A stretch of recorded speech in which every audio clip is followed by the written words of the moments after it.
Hello and welcome to the Ice Guys. This is the show that takes you into the world of the National Hockey League. Every game, every day, from a betting perspective. With pro sports handicappers, Ian Cameron, Alex B. Smith, and various guests from the world of hockey and sports betting. And now, here's your host, Ian Cameron.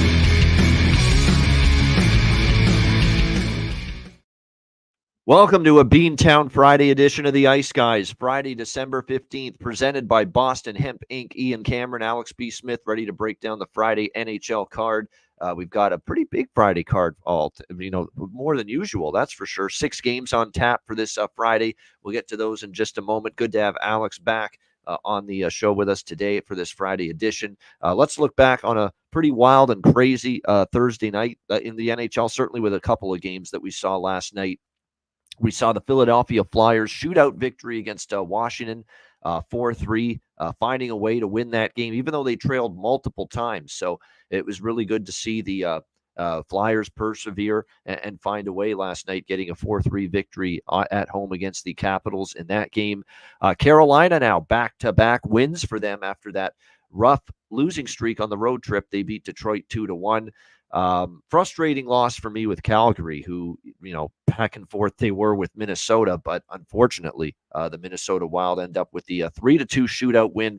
Philip Gustafsson, man, back in the good books right now for the Wild, playing an extremely high level and finding a way. And very disappointing that, I'd mentioned on the show yesterday, all these defensemen out, 3 terrific defensive-minded in their own end defensemen, Tanev for Calgary, Spurgeon and Brodin both out for Minnesota, and yet the game stayed under. So kind of surprising to me. That doesn't mean I abandoned ship, though, with that theory.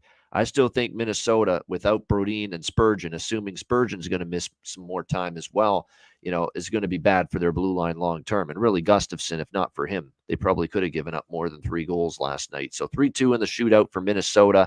The St. Louis Blues keep this amazing, ridiculous. It's getting ridiculous now, but it seems like you could put a Pee Wee hockey team against an NHL team right now. If they fired the head coach, the Pee Wee team, that is, they'd win in that first game. I mean, that's just the way it's been going right now with the first game with the new head coach, and it happens again. St. Louis makes Drew Bannister a winner in his first game behind the bench for the Blues, 4-2 in that game for the Blues. Tampa Bay 7-4 against Edmonton, and they have 2 men to thank. Steven Stamkos was excellent, obviously.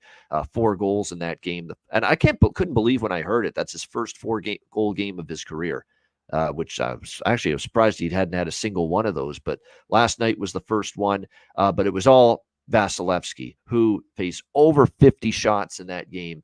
And when that game was 3-2 Edmonton, he kept them at 3 for extended period of time, and Tampa Bay took care of the rest. So that was all Andrei Vasilevsky, stealing 2 points with an assist from Steven Stamkos last night in that 7-4 win against the Oilers. 7-1, Alex. My goodness, your poor Blackhawks last night just get absolutely ripped apart by Seattle. And it was a revenge spot for Seattle, who lost in Chicago. I'm sure that's part of the equation, but the other part of the equation is Chicago's struggling right now.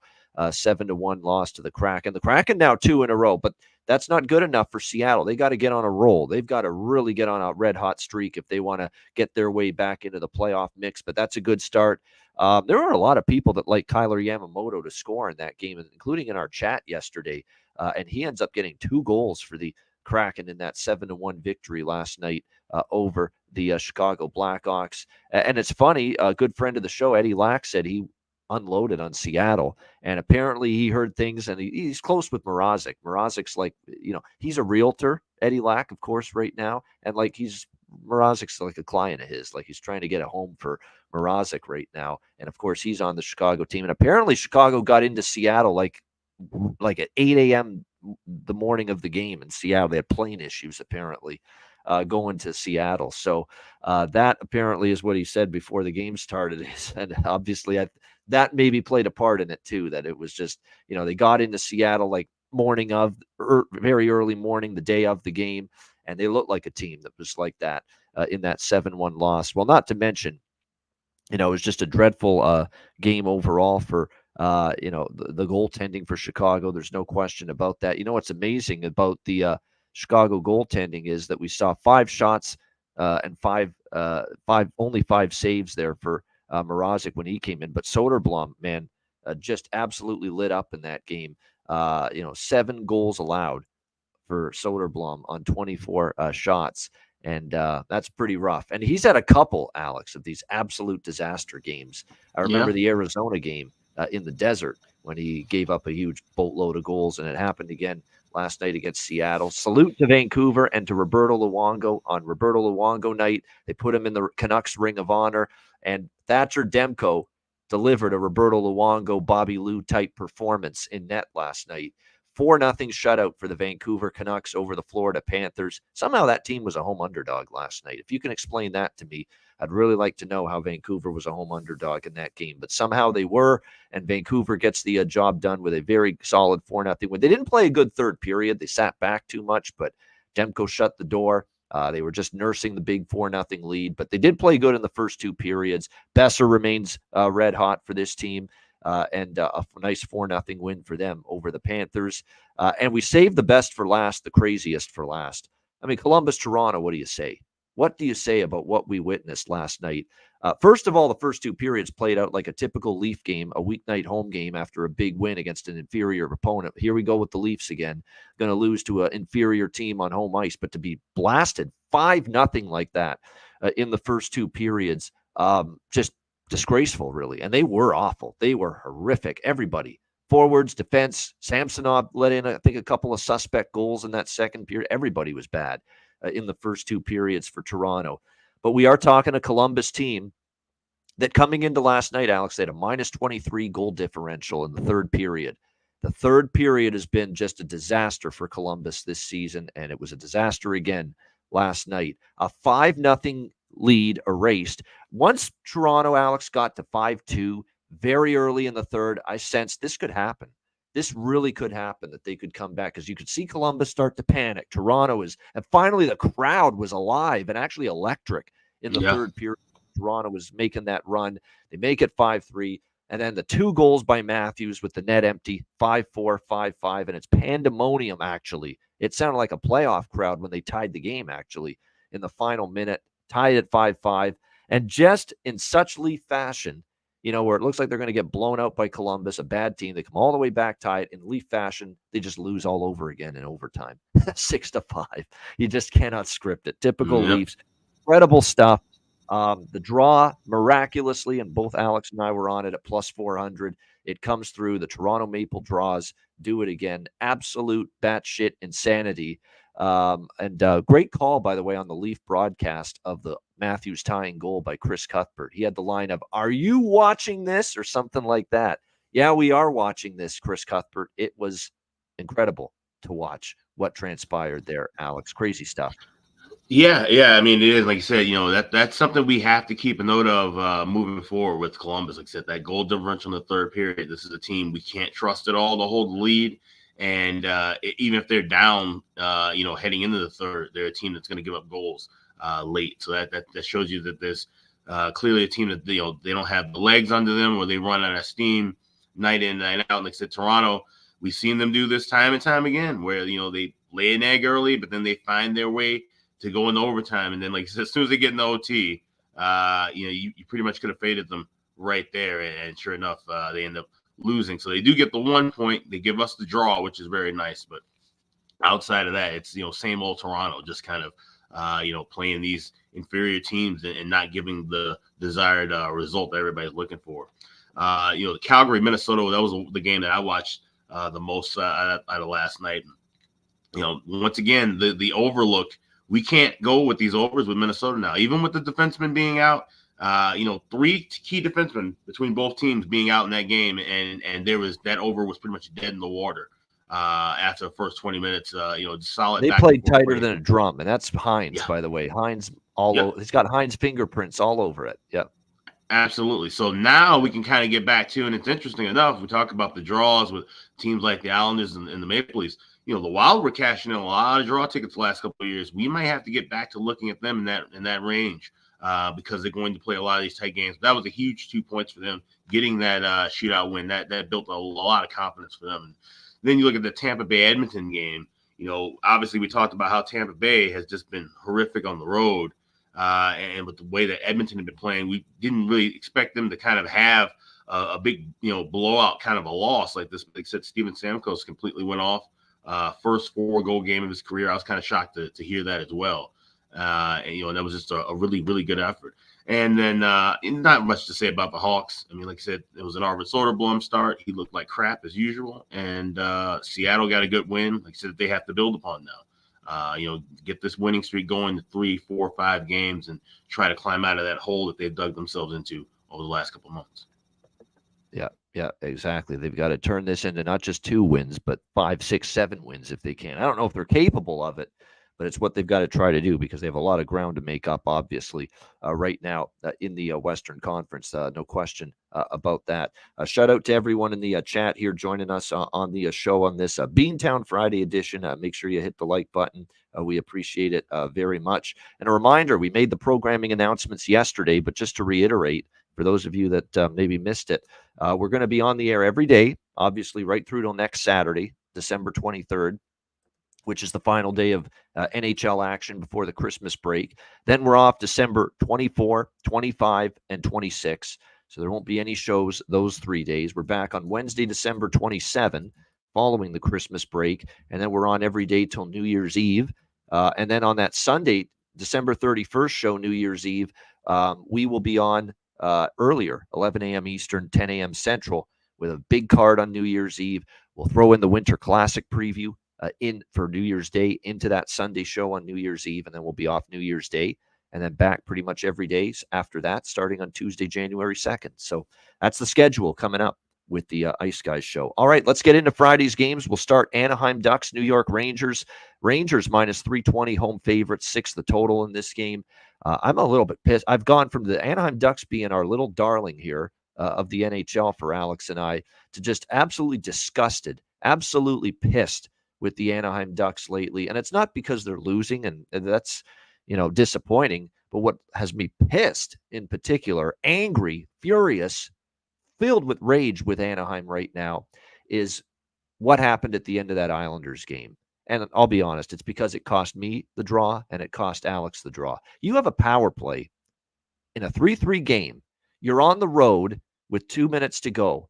The least you need to be able to accomplish as a competent NHL hockey team is get that fucker to overtime.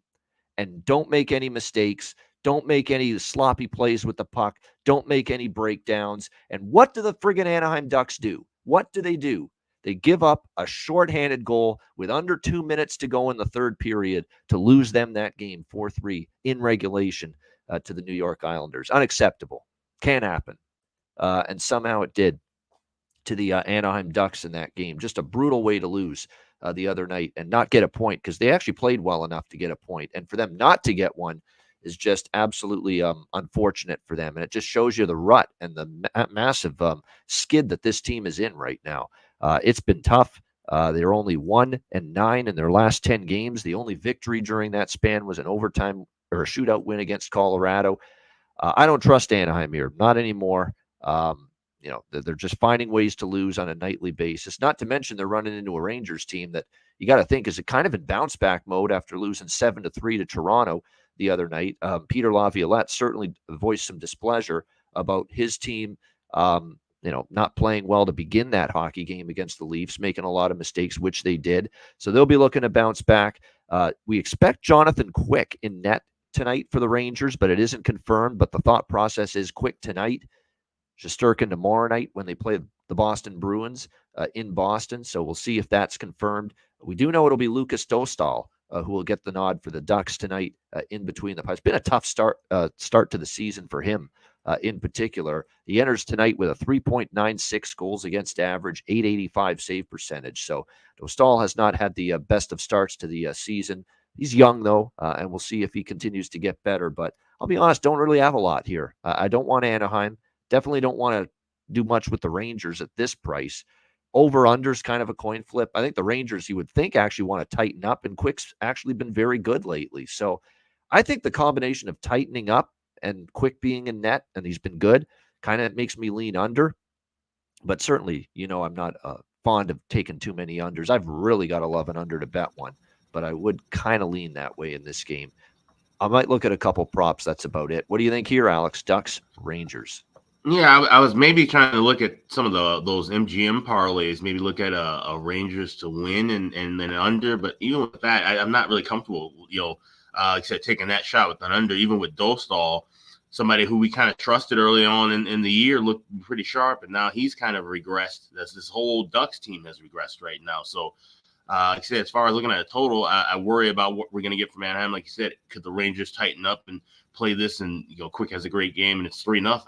So I'm staying away from it. Like there's nothing of value for the Rangers. Even first period puck line, you're only getting plus $1.10 to plus $1.15. So Rangers should win this one easily, but there's just no value worth jumping in on this game. No, it's a little bit tricky here. I would say that, for sure about this game. There are a couple angles, though. There are a couple angles that you could look at from a prop standpoint in this game.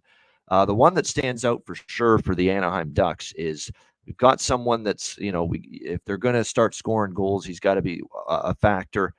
We have two guys, in fact, and they both play on the second line, and it's the former team angle for both of them. Now, Frank Vatrano was not a Ranger for very long, but he was briefly. And, of course, Ryan Strome, who was with the Rangers for a good portion of time, multiple seasons, who's now with Anaheim. So you've got those two guys, Vatrano and Ryan Strome. If you buy into the former team angle, you could definitely look in that direction for goal prop, assist prop tonight in this game. On the Rangers side, after the disappointing loss to the Toronto Maple Leafs in their last game, you'd probably expect a lot of their big guns to be better, like Zibanejad, Kreider, Panarin. You may want to look in those directions. I'll throw it a couple, though, down the lineup, though. We've talked about VC previously, but a couple more that you might be interested in as far as props go. Johnny Brodzinski had a 2-point game a couple games ago for the Rangers. I've been impressed with the rookie, Will Cooley, who's only 21 years old. He scored 2 goals in the last 5 games or so. So there's definitely some down-the-board options here with the New York Rangers that are worth looking at. And speaking of who worth looking at, look at this man's face. It's Jimmy Murphy. He's worth looking at. Back on the show. He's Friday's usually his spot, but he's trying to work around the most red hot podcast going, the Eye Test right now, with him and his buddy Pierre Maguire, which is a great show, by the way. I mean that sincerely. Yeah. The Scotty Bowman episode was amazing. He had Kent Hughes on. It was a really insightful episode from the Habs GM.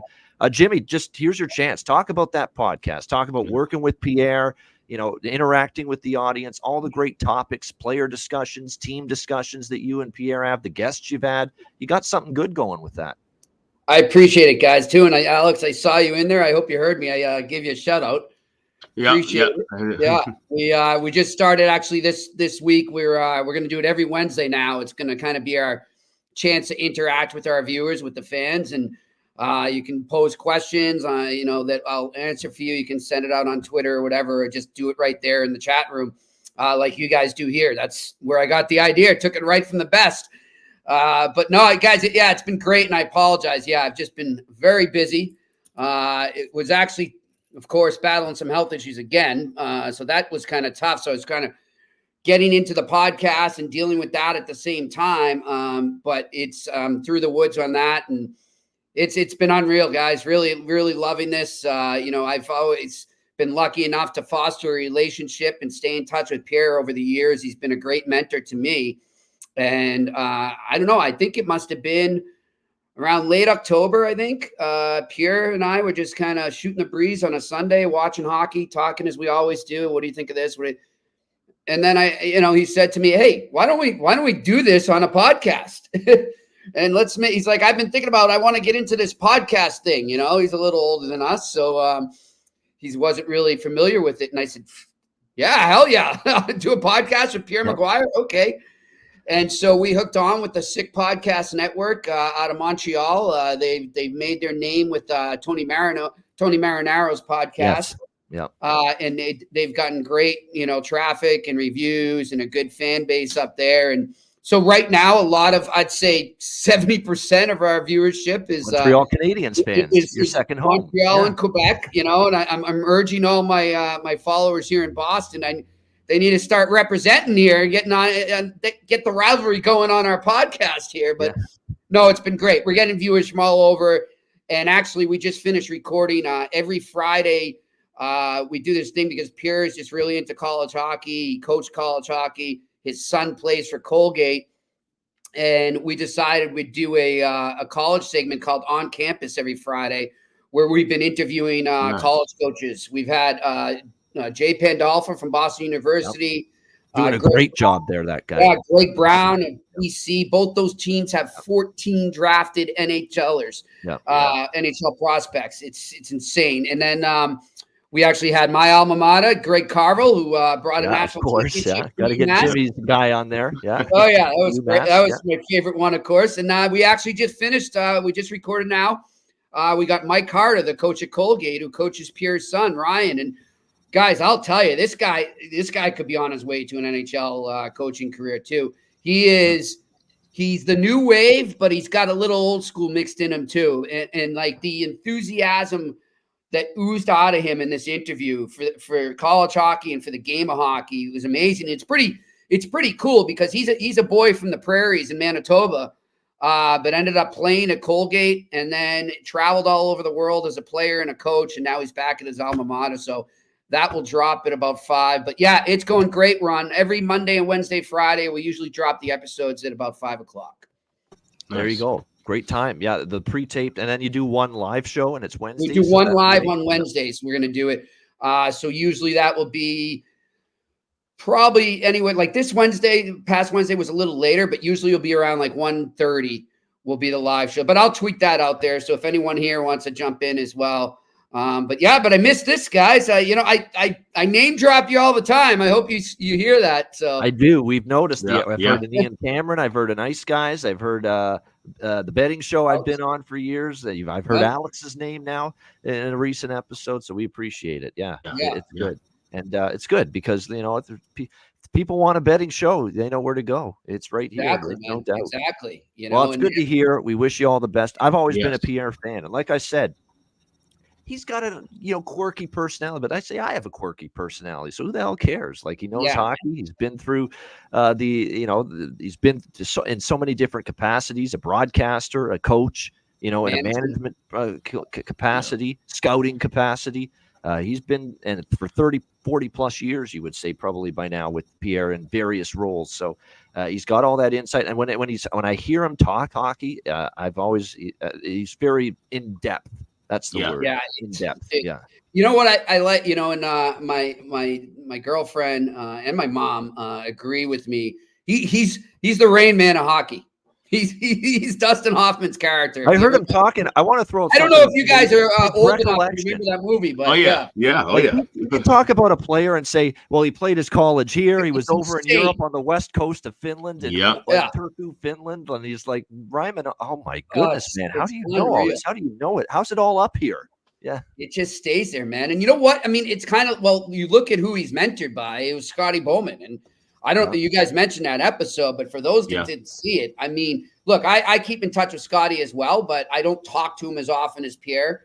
But he was so sharp for 91 years of age, man. I mean, he was just blown away. Couldn't believe remembering shifts of games. Yeah. Like when he talked about the too many men on the ice in Montreal, Boston in 1979, that famous, with Don Cherry was behind the bench for the Bruins in that game. And he's remembering the shift that led to that and how it happened and telling us. And I'm just like, holy shit. He's in great physical health. Clearly, it appeared that way, and great mental health. There's no doubt. Yeah, man. He was. I wish I didn't smoke so much weed, but geez.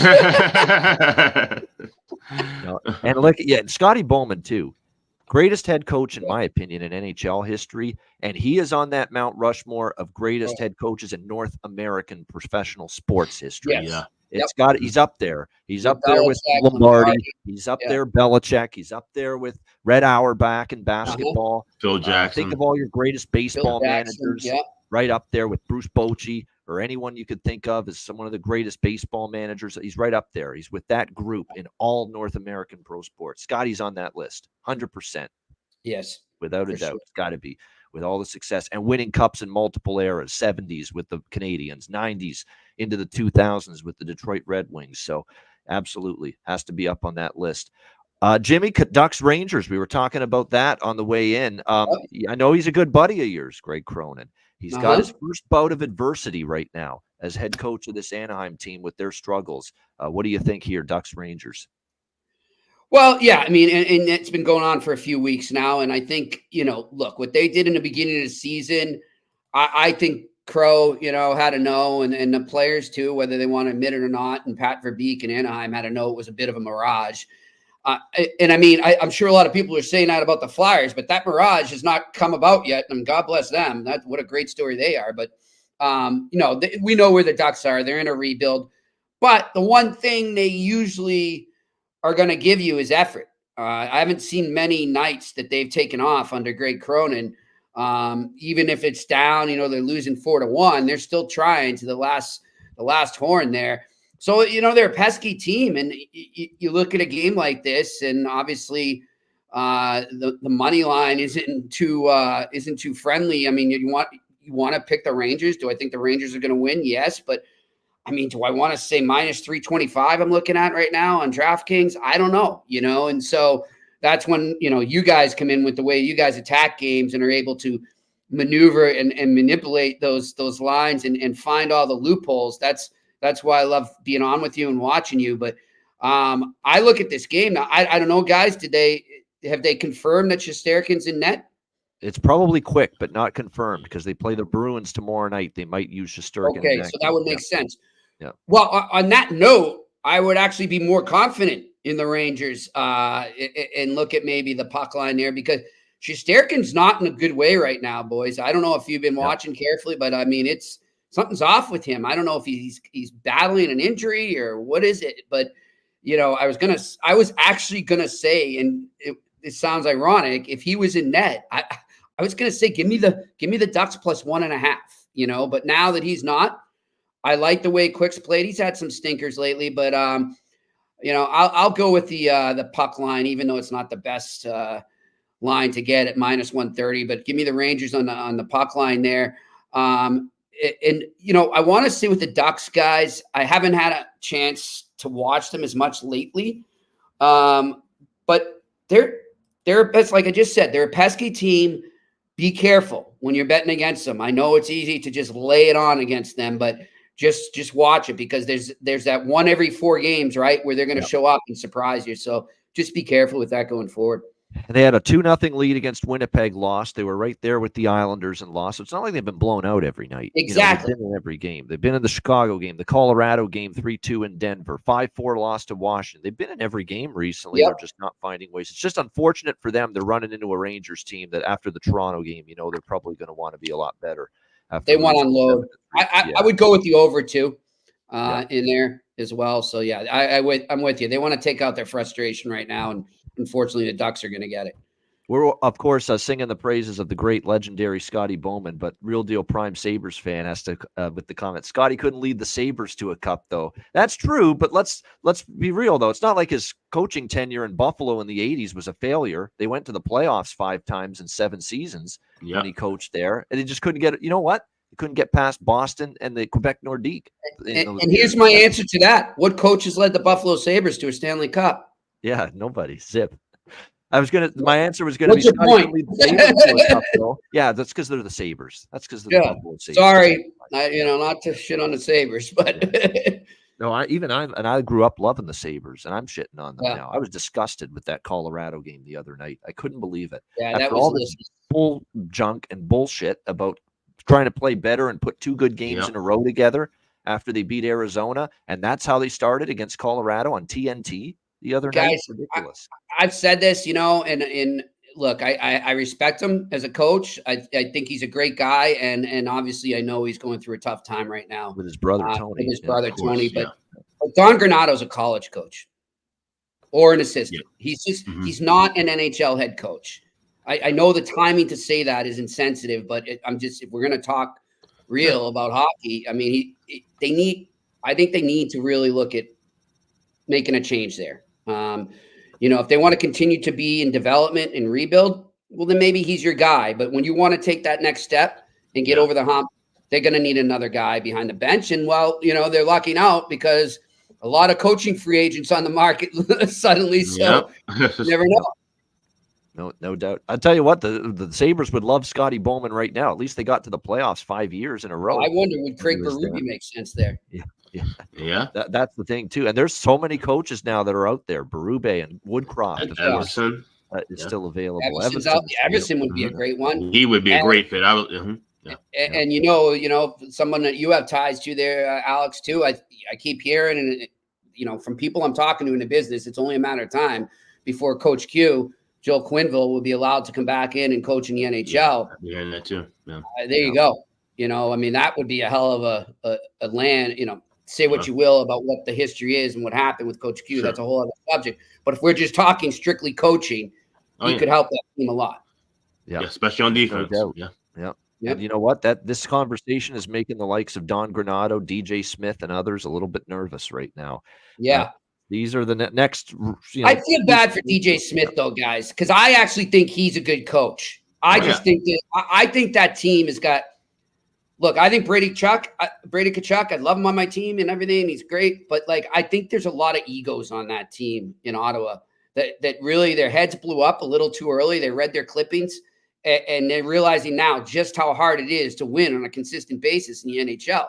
And they weren't ready to do it. And they thought they were because everybody, including myself, was hyping them up. So I'm sure he loved the gig when he was there, your buddy Pierre, but I think I'm not going to speak for him, but part of him that says maybe a little ease of his mind now that he's out of there in Ottawa with some of the stuff that's been going on. Of course, he was there when Dorion was there, and there was probably all kinds of stuff going on. Yeah. I know a lot that I can't say. I'll put it that way. I know. And you know what? You just doing that says all that I needed to hear. Pretty well, much. I'll say one thing, guys, too. Have you seen, since the Dorion firing, have you heard, since Pierre was fired, have you heard one thing come out bad about Pierre out of Ottawa in the media anywhere? No.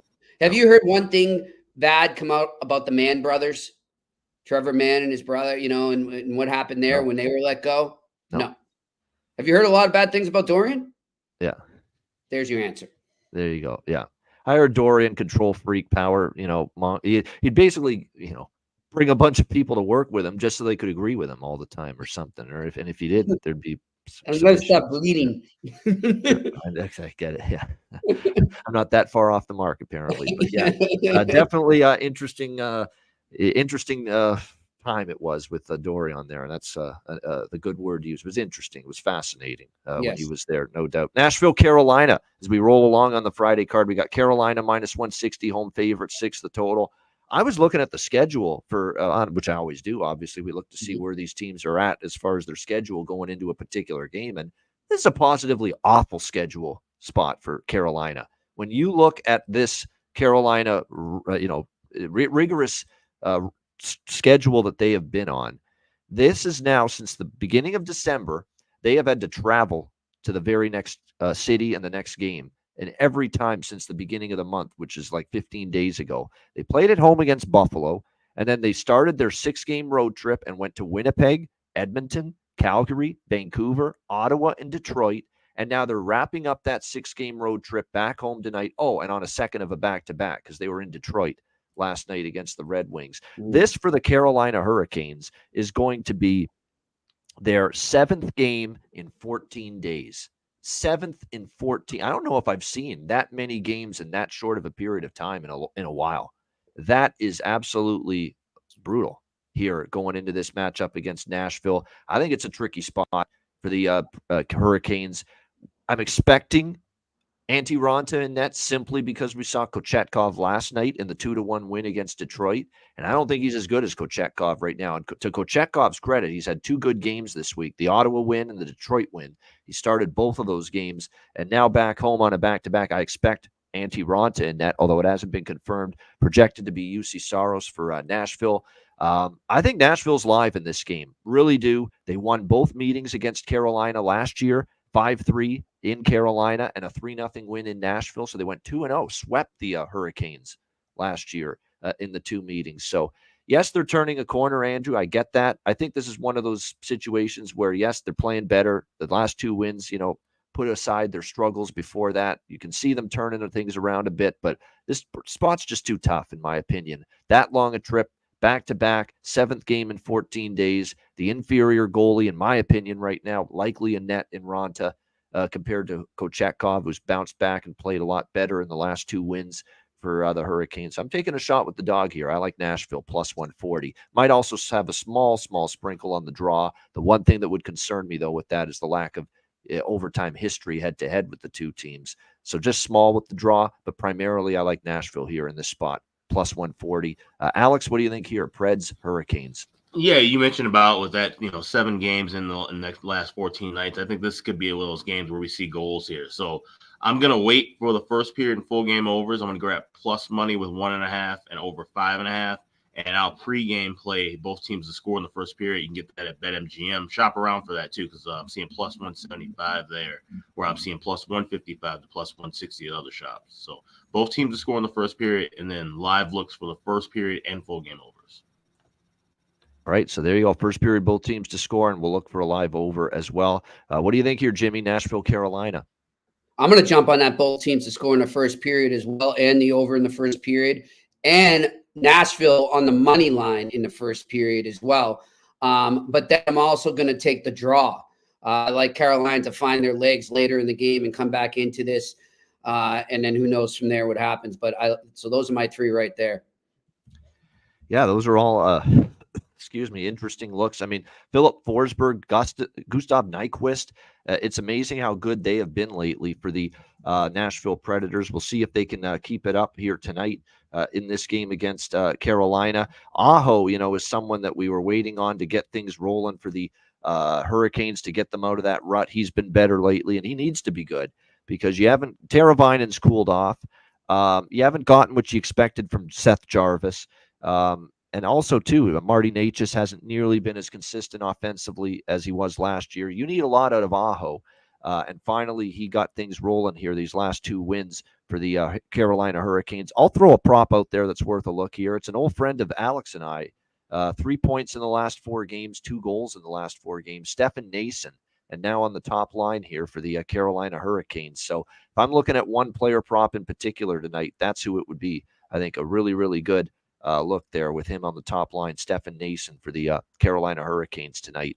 All right, Boston Bruins, New York Islanders. We've got the Bruins minus 125, road favorites, 5.5 the total. Jimmy's the one that mentioned, in our DMs last week about there was an illness and a flu bug of some kind running through the Bruins a little bit before they played Buffalo. And sure enough, in that game, they didn't the Bruins at all. Where they outshot 40-26 and they lost to Buffalo in that game. I think they've gradually gotten over that. But still, this is a team that's had to deal with an illness bug. They've had to deal with key injuries. Obviously, Charlie McAvoy out. Pavel Zacha, a big loss as well. That's been their number 1 center all year for this Bruins team. And, this is not the time I'm running to bet Boston right now. Let's put it that way with what we've seen from them. They lost to Buffalo. It was a harder than expected win that they had to skate past Arizona last weekend in that game. Struggled to really put distance against New Jersey, and you let the Devils hang around the other night. They'll come back and get you. And that's exactly what happened. Devils come back 2-1 win in overtime in that game. So can't say I'm comfortable with where the Bruins are at in terms of their short-term current form. Linus Ullmark and Ilya Sorokin, by the way, your goaltending matchup here in this game. And I'm finally willing to give in and say, all right, Islanders, you've impressed me now long enough that, I'm going to take a step back before betting against you at this point in time. And, I don't think it's what they can do is sustainable. What I believe is that there's going to be spots to fade the Islanders moving forward. I just don't know if tonight's the night because I'm unsettled with the way the Bruins have looked in the last few games, and they dearly miss McAvoy and they miss Zacha. Although credit, it was a phenomenal call for Alex and I in the last game against New Jersey, betting the guy, and he ended up scoring the only goal for Boston against New Jersey. Morgan Geekie, we were all over that. Bargain bin special of the night, plus 380. He was to score a goal in that game. And he, of course, found the back of the net. And, of course, with Zacha still out, he's right back there on that number 1 spot on the center spot with Pasternak. And it looks like Danton Heinen I'm seeing maybe on the left side with the Pasternak and Morgan Geekie top line. So there's another player prop value selection that might be just waiting to happen here tonight for the Bruins. And I'll be honest with you, you would have told me before the season, the Bruins are going to find it easier to score and get their offense going against the Islanders than the Devils. I would have said you're nuts.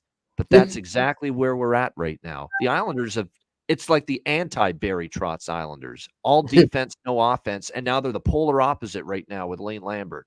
They're scoring in bunches. I mean, this Islanders team is scoring like 4 or 5 a night in most games, and they can't keep the puck out of their own net. They're giving up a lot of goals in bunches. So I think this is an opportunity, especially after only scoring 1 goal, Boston to find a little life offensively. I think the Islanders can chip in some goals. And believe it or not, Bruins-Islanders series history, some people may not be so sure about what you would expect. Would it be, and maybe some people would think going back to the Trotz days, you've probably seen a lot of unders with the Bruins versus the Islanders, but that hasn't been the case. 4 of the last 5 head-to-head meetings have gone over the total with Boston and the New York Islanders. So I am on the draw here. Of course, I got to be on a draw with the New York Islanders. I simply have to be. That's all this team does is play close games, one after another. We've talked about it endlessly on this show. They've gone past regulation in 5 of their last 9 games. And the Bruins, actually, they've gone to overtime 2 of their last 5 games, including the Jersey game in their last one. So back to the well with another Islanders another Islanders draw island, we're calling it, or the Drawlanders, as some of our chat members are calling it. So back to the well with the draw, plus 360, really good price with that. And I'm also on over 5.5 here. The Islanders have been an over machine. You're getting a cheap number here at 5.5, and I'm taking advantage of it. So Bruins Islanders draw plus 360, and also over 5.5 minus 120 in this game. Alex, Bruins Islanders. Yeah, I'm running the same thing with you. I'm going that first period over and over 5.5. I'm going to wait a couple of minutes and try and grab plus money. We're already at $1.20 on both of those plays, so you should be able to secure plus money in good time. And also going with the draw. Like I said, we have to ride that with the Islanders with the streak right now. So shop around. The best price I'm seeing is at FanDuel plus 350. Like I said, definitely want to make sure to shop around, find the best prices, because I'm seeing it as low as $2.90 now. Books are catching up with the Islanders playing in a lot of these games past regulation. Yeah, exactly. So the draw and the over for me, and Alex feeling the same way about this one here. And a great prop game. Like I say, Geekie and Heinen, they're both on the top line for Boston. Terrific prop value with the both of them. In fact, I'm going to double check right now, see what kind of adjustment, if we have seen any adjustment with the props tonight. It looks like Morgan Geekie tonight is still plus 370 at FanDuel, and you can get Danton Heinen, holy shit, plus 600 at Bet Rivers, plus 600 on Danton Heinen. And if this is true, and he's playing with Geekie and Pasternak, that is value I cannot turn down. Danton Heinen plus 600 to find the back of the net tonight. Jimmy, what do you think here? Boston Bruins, New York Islanders. Yeah, I'm kind of tossed here too, guys. So I'm going to go with you on that draw. And also I'm all about props in this as well, and some long shots, so to speak, but ones that make sense. I agree with you. Danton Heinen's nice. Morgan Geekie's nice. But let me look at Jesper Boquist. Second game back up in the NHL after 24 games down in the AHL. And he's skating on the line that really you could argue usually it's Trent Frederick, James Van Riemsdyk, and Charlie Coyle that are together. But because of injuries, Jim Montgomery has kind of shuffled things around. But he's still got Frederick, and let me see here. He's got Frederick and JVR together still. He's moved Frederick to the center, which I like. Love his size up the middle. Actually, guys, if you look at the Bruins right now tonight, up the middle, they have got some size, and I'm sure it's done on purpose because they're playing such a heavy team. The Islanders, Morgan Geekie, Charlie Coyle, Trent Frederick, and John Beecher up the middle. But give me Jesper Boquist to score, and I'm looking at a plus 740 right now for Boquist to get a goal. I'm going to go with you on Geekie as well again. And guys, on the Islanders side, give me Noah Dobson to light the lamp as well. Yeah, and even if you want to take Noah Dobson over 1.5 points at a really big plus price, it might be something to consider because he has had multi-point games, I believe, in 3 of the last 5 or 3 of the last 6 for the New York Islanders. And in fact, multi-point games in 2 straight as well. coming into tonight. So you can get a really big plus money on Noah Dobson, who has been factoring in for a lot of the offense lately for the New York Islanders, no question. So it's a good prop game. It really is. There's a great opportunity. And Boston, by the way, second line tonight will be Coyle with DeBrusque and Marchand. That looks to be the second line for the Bruins tonight here in this game. And Jesper Boquist, I might have to take a look into that more, as Jimmy says, on the third line with JVR and Trent Frederick here in this game tonight. But credit to the Bruins. Like, McAvoy's out, Forbert's out, but they're getting the most they can out of Low Ride, as we say, Mason Low Ride.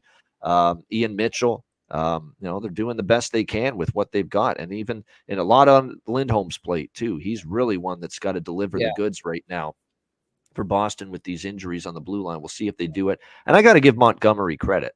I mean, you have to put someone he had the guts to say, you know what, we're going to put Morgan Geekie, the number one center. And in his first game in that spot against New Jersey, he was the best player for the Bruins that night. He was outstanding.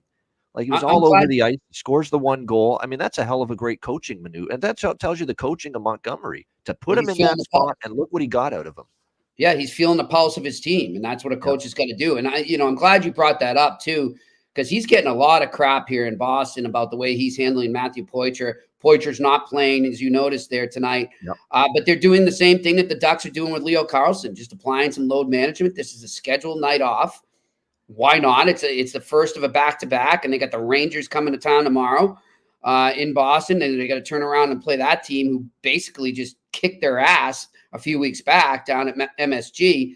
So, look, I got no problem with that. And guys, I'm sure, not that it's a gambling-related thing, but just in terms of hockey, like, fans today become too in love with prospects.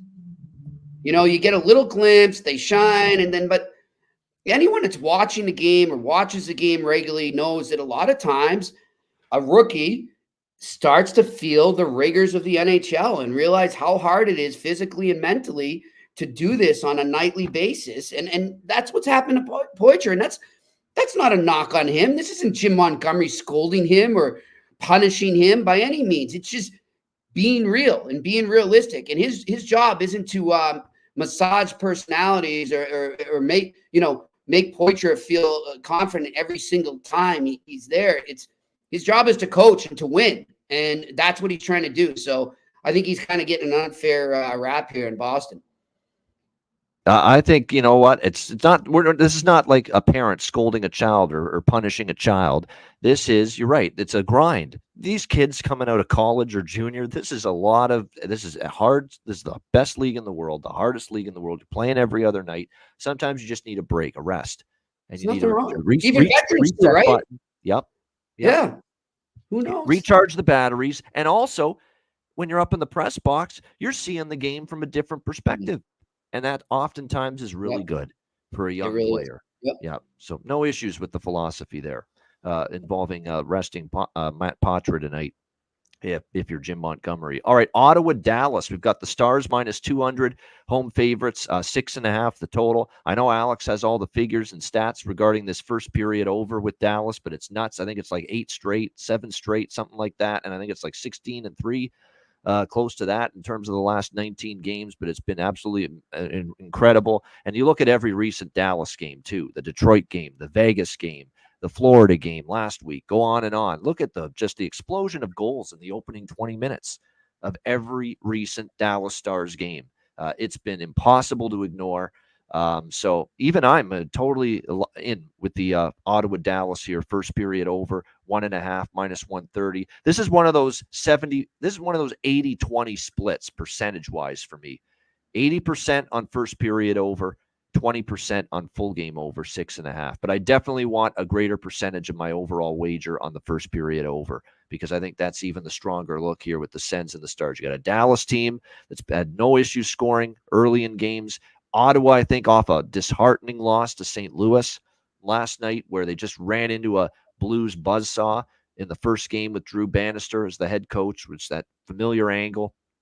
Team just bears down, plays great, plays their ass off, goes through a wall the first game after a coaching change, and we saw that from St. Louis. Unfortunately, Ottawa had to run into the receiving end of that last night against the Blues, but I expect Ottawa now, after another loss, to be ultra aggressive, We got to start strong. We haven't started as well the last few games. So I think there's that opportunity for them to maybe push pace and find a way to get on the board early in this game. Not to mention, it has been a rough struggle for Jake Ottinger. We love Ottinger. We think he'll be fine long-term. He'll find his game.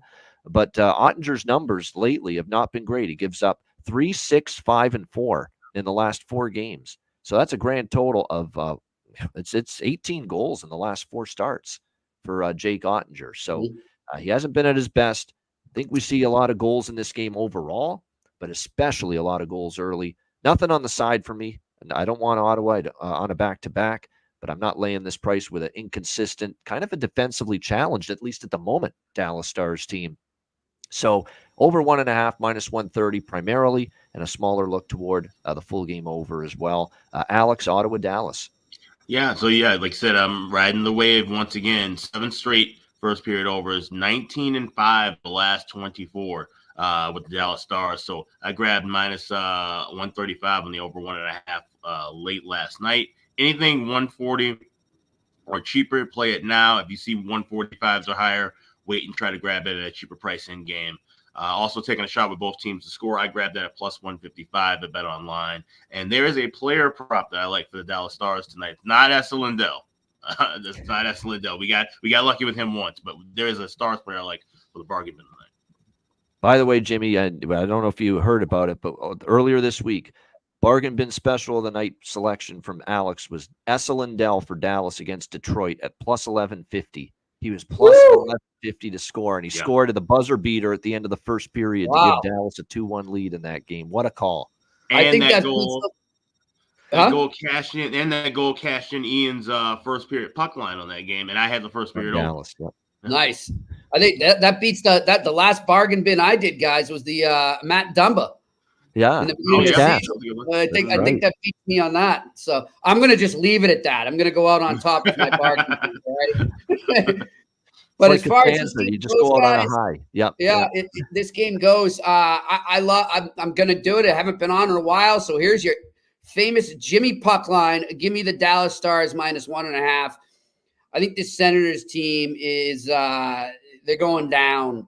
They're going to go into a tailspin right now. And as I was saying, I think he's given what he has to deal with and the way expectations were set way too high. I don't blame DJ Smith here. I think this is all on Pierre Dorion.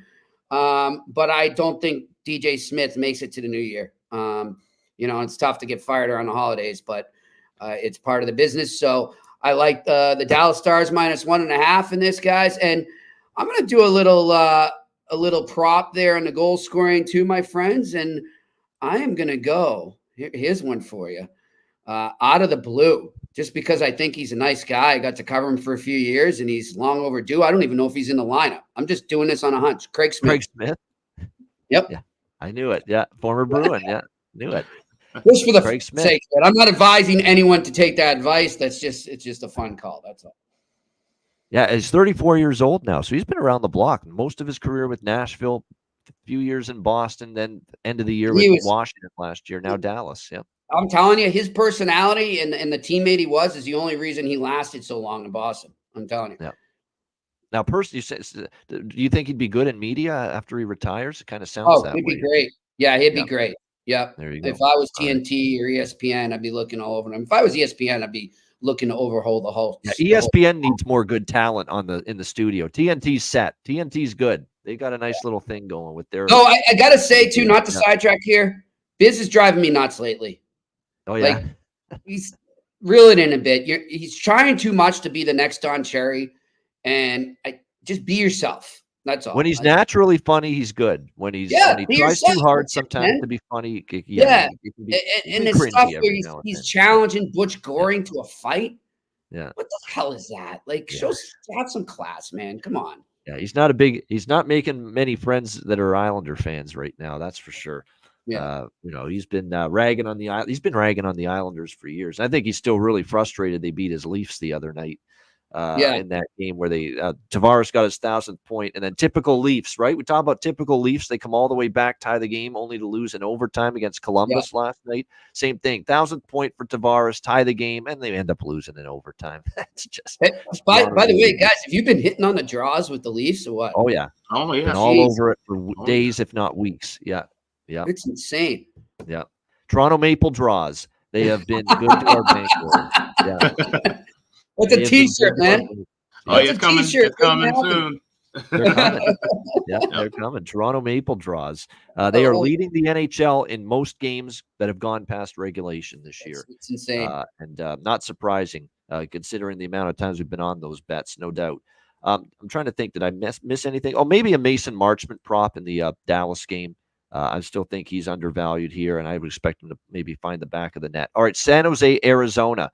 Arizona Coyotes minus 210, home favorites, 6.5 the total in this game. Now, there's 4 bets that I'm on primarily. We might sprinkle on a couple others as far as props go, because for San Jose right now, they're getting a little healthier up front, and the reason why they're playing better, Hurdle being back makes a difference.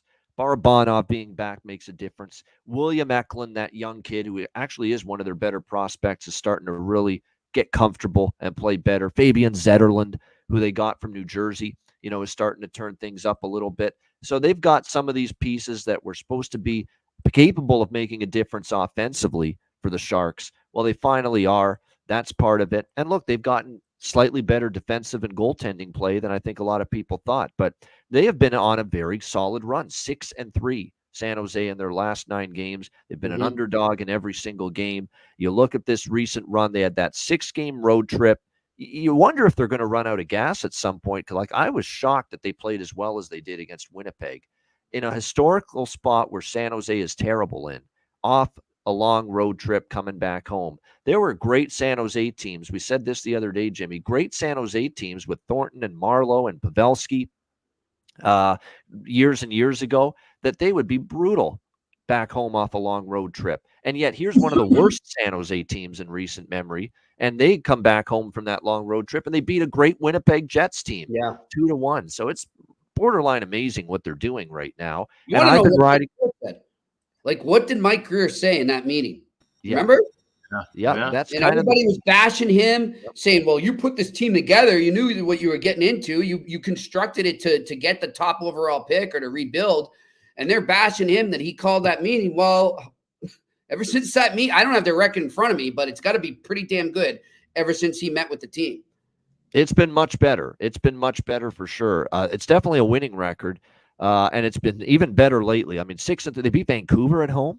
They beat Washington at home. And then they started the road trip with that loss to Boston, which wasn't nearly as lopsided as the 3-0 score would indicate. Then they beat Jersey. They almost beat the Rangers, beat the Islanders in OT. And that's when I started to jump onto the Sharks a little bit, was the Ranger game. I was on them in some form. I think it was team total and over.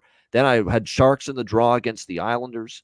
Both of those cashed. I was on, I believe, just the draw against Detroit with San Jose, and that cashed. With the Vegas game, San Jose in the draw, I took it there.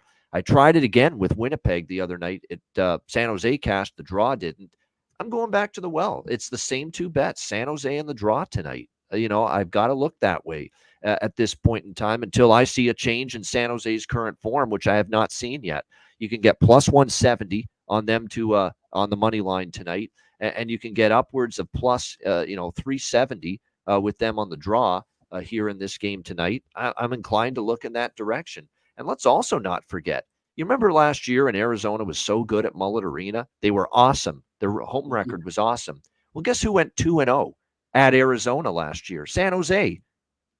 San Jose beat them twice in Arizona at Mullet Arena last year. In fact, they swept the 3 games, San Jose against Arizona last year. So they played this team really well. They're playing their best hockey right now. And I'd expect that to continue. So, I think they're live. And to me, look, I love me some Arizona at home sometimes, no question. But look at the spot. They're off a long road trip. They're struggling right now. They've lost 4 in a row. They're laying 200. San Jose's played this team very well. So I'm on the dog here, plus 180. The draw, plus 380. And I'm also going to go over the total. I think a sloppy game with Arizona back home off the road trip. Their defense has kind of regressed. The goaltending from Ingram has not been terrible, but it's regressed a little bit from the red-hot run he was in just a week ago. So there you go. A lot for me in this game. Sharks, draw, and over 6.5 in this one. And also Michael Carcone. How can we not? Even though I like San Jose in this game, how do we not come back to the well with the double-digit goal scorer as long as he's going to be priced in that plus 380 range to score a goal as he is once again here tonight? Alex, what do you think here? San Jose, Arizona. Yeah, I saw a plus 360 for Carcone to score at FanDuel. I do like that, but I'm staying away from the side here. Like I said, there's no way I could play Arizona coming home off a road trip and at this price, even with a regulation price. Certainly wouldn't be looking at Arizona here. But this Sharks team, I haven't been riding it like you have, Ian, and I feel like this is one of those spots. If I jump on it and grab the dog, we see San Jose kind of regress a little bit. So I'm just being cautious and staying out of this game. All right, a pass for Alex here with this one. Yeah, the Shark team total, Perlo likes that. I wouldn't talk you out of that. It's, plus 360.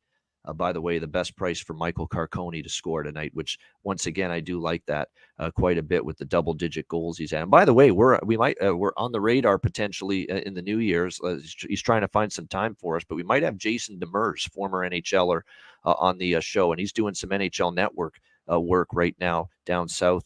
And this is quote the Jason Demers Bowl because he played a lot of years for both of these teams. The San Jose Sharks and the Arizona Coyotes. So we'll see how it plays out. Jimmy, what do you think here? San Jose, Arizona.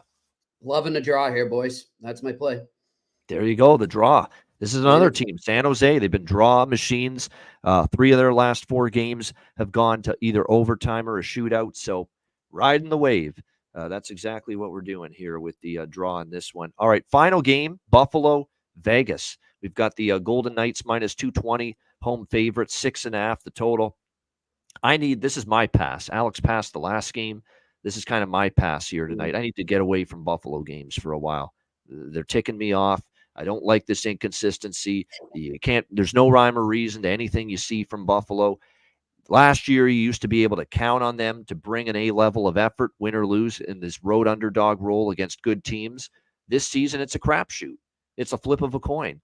Because they've had a bunch of everything as far as results in these roles as a road underdog against good teams. They got crushed by New Jersey as a road underdog, 7-2. They get crushed by Carolina as a road underdog, 6-2 earlier this month. They get crushed by Colorado, of course, in their last game, 5-1 as a road underdog. But they also have beaten the Rangers and the Bruins as a big road underdog in the last month. So it's really a guessing game right now with Buffalo. Oh, if they show up, if they're playing well, they have a chance to compete against a team like Vegas. But you never know. Is this going to be a Buffalo team that rises up like they did against the Bruins and the Rangers tonight against this Vegas team? Give them a tough go? Or is this going to be a Buffalo team that got trampled by the Devils, the Hurricanes, and the Avalanche in 3 of the recent times they've been a big road underdog? So there's just a lot of volatility and variance right now with this Sabres team. Too much for me to get interested in it. I will say this, Vegas has not had it easy the last couple of games. They haven't played great. They escaped with overtime shootout wins against the Flames and the Sharks. So I'd lean slightly to the draw, but other than that, not a whole lot here. Alex, what do you think? Buffalo, Vegas.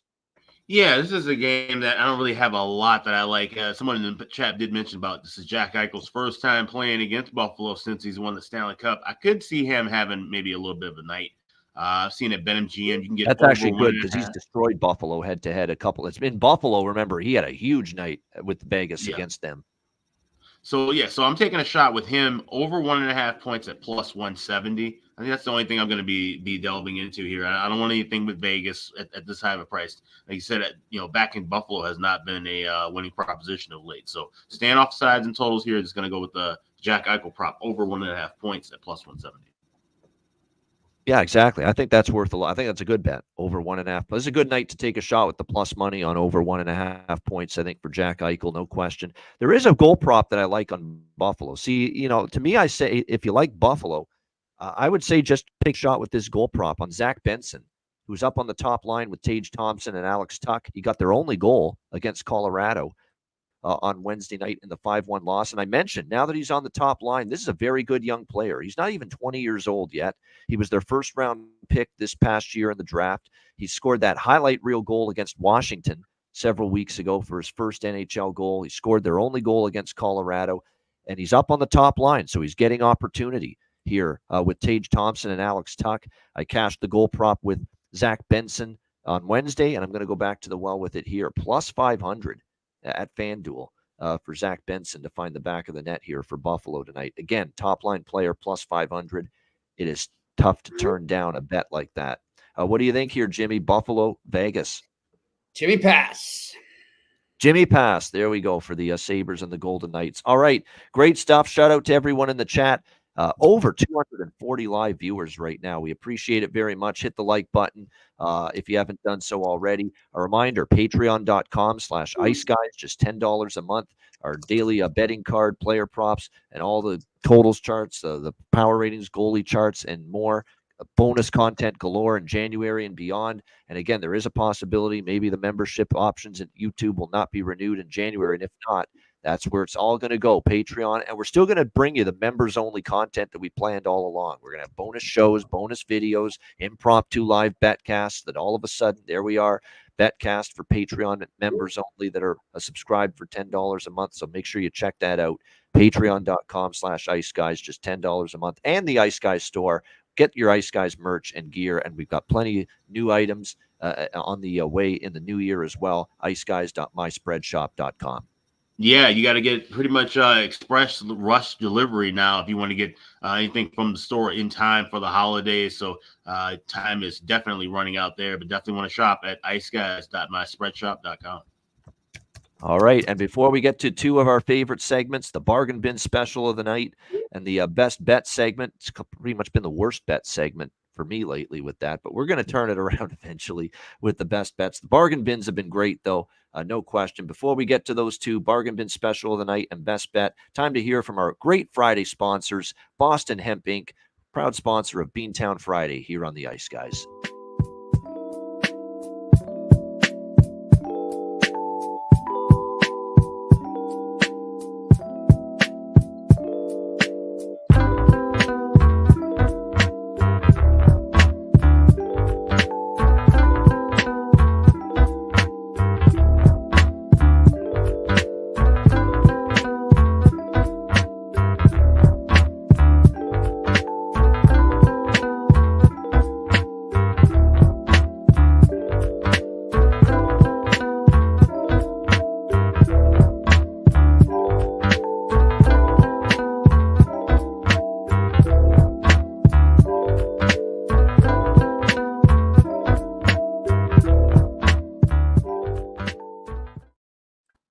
All right, make sure you check them out, BostonHempInc.com, sponsor of Beantown Friday here on the Ice Guys. All right, bargain bin special of the night. I know we've got a bunch of good options on the board, and Alex, I know you've got one lined up.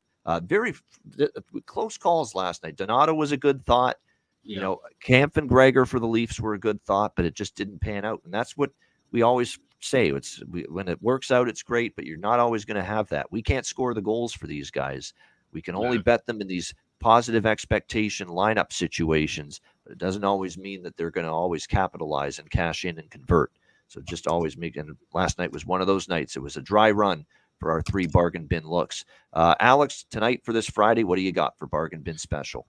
Yeah, so we're looking at that Dallas-Ottawa game, and like I said, it's not Esa Lindell. We're looking at another blue liner, though, who did get a couple of goals in that last game for the Stars against Detroit. We're going with Miro Heiskanen. Plus 650 to get a goal anytime. He scored 2 goals and got an assist in that last game. He's had 3 shots on goal in 4 of his last 5 contests. I think he'll be firing the puck often. I think he'll be able to find one getting back in the net. So plus 650 is available at FanDuel. And I think MGM had plus 600 as well. So we're taking a shot with Miro Heiskanen to get a goal. Plus 600. That is my bargain bin special tonight.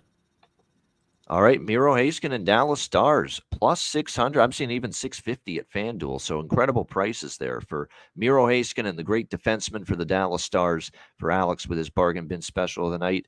Jimmy, I know you said you were going to retire maybe after that Matt Dumba, but is there anyone you want to throw out there for tonight? I mean, I'll just leave the Boquist one. You know, we'll double dip with him, so that's my bargain bin. All right, Jesper Boquist playing on the third line for the Boston Bruins. That plus 750, by the way, at PointsBet for his goal prop. So that is a big bargain one for sure. I'm tempted to come back to Morgan Geekie, but we used him the other night. We do want to put some variety into it, and I actually like this price even better with his line mate tonight, Danton Heinen for the Boston Bruins. What a pickup! What a pickup by Don Sweeney. Yeah, no doubt. Danton Heinen with the Bruins plus 600 is available at Bet Rivers with Danton Heinen to find the back of the net, playing with Geekie, who scored, of course, against New Jersey, and Pasternak on that top line for the Bruins. So it's a great price. Danton Heinen, Boston Bruins, plus 600 for my bargain bin special of the night. All right, best bet time. Alex, what do you like for best bet?